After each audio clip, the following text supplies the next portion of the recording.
Mesti korang tertanya-tanya kan, kenapa saya bawa sarang telur dan bakar.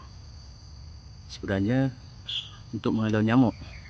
Almaklumlah kat kebun ni kan, segala jenis nyamuk yang berada di sini, termasuklah apa sajalah makhluk,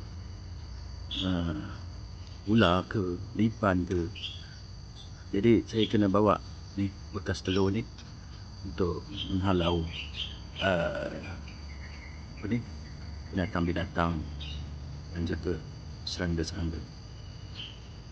Saya nak tuai bunga santan tau, ikut saya tau.